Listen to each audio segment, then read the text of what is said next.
चलिए ब्रेक के बाद आप सबका स्वागत है। 10 की सीधा सौदा की टीम आपकी स्क्रीन पर आएगी। सब किसी ना किसी न्यूज पैक से चलते रह जाते हैं। आप ट्रेडिंग के लिए अपने एडवाइजर से कंसल्ट करिएगा। 3 अच्छे नतीजे थे और तीनों के मार्जिन एक्सपेंशन हाईलाइट थे। कौन से? मैनकाइंड, टीटागढ़ और सोमानी। आधार हाउसिंग फाइनेंस में कल लिस्टिंग सबड्यूड थी और उसमें बड़े इन्वेस्टर्स का चेक इन करना। क्विक हील ने यूरोपियन एक टाइप इंटरेस्टिंग सा करा। यूरेका फोर्ब्स के एक्वागार्ड रिलेटेड अपडेट्स।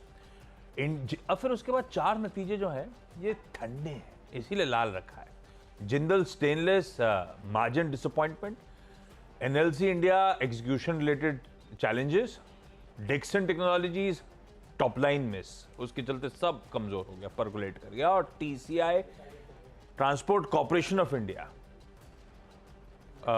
कमजोर नतीजे। ओके, रिजल्ट पे ही पूरा फोकस हमने भी किया है। एनसीसी नागार्जुन कंस्ट्रक्शन कंपनी में नंबर काफ़ी बढ़िया है, मार्जिन एक्सपेंड हुआ और ऑर्डर बुक बहुत ही स्ट्रांग है। प्रिकॉल में भी वही है, बहुत अच्छा मुनाफा ने बनाया। सीएमएस इन्फो, पीएफसी सब रिजल्ट्स के आधार पर हिंदाल्को और हिंदुस्तान कॉपर अडाप्ट रखिए। कॉपर के प्राइस इंटरनेशनल मार्केट में अगेन तेज़ी से बढ़े हैं और एक हफ्ते के अंदर 8-8.5% बढ़ चुके, $5 का भाव पहुँच गया है। कोफोर्ज और परसिस्टेंट इसलिए क्योंकि यूएस में कल बहुत बड़ा मूव आया और रेट कट की होप फिर से एक बार बन गई है। तो अगर आईटी में थोड़ा मूव आता है तो मिड कैप आईटी में ध्यान रखिएगा। भारतीय एयरटेल में नंबूरा की बाई कॉल पर 1550 के टारगेट और कॉलगेट में जेफरीज की बाई कॉल है, यहाँ पे भी काफ़ी ऊंची टारगेट रखे गए हैं।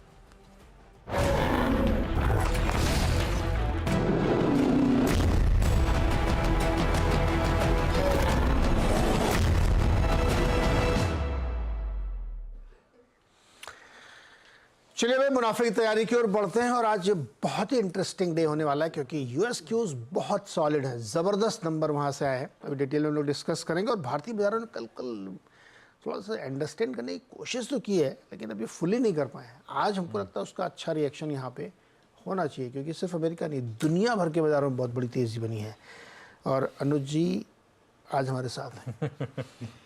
गुड मॉर्निंग जी। गुड मॉर्निंग आशीष। देखिए, पिछले 3-4 दिन में एक चीज़ जो फिर रियलाइज़ हुई है, वैसे खैर मैं हमेशा ये चीज़ कहता हूँ कि किसी भी चीज़ को फॉर ग्रांटेड नहीं लेना चाहिए।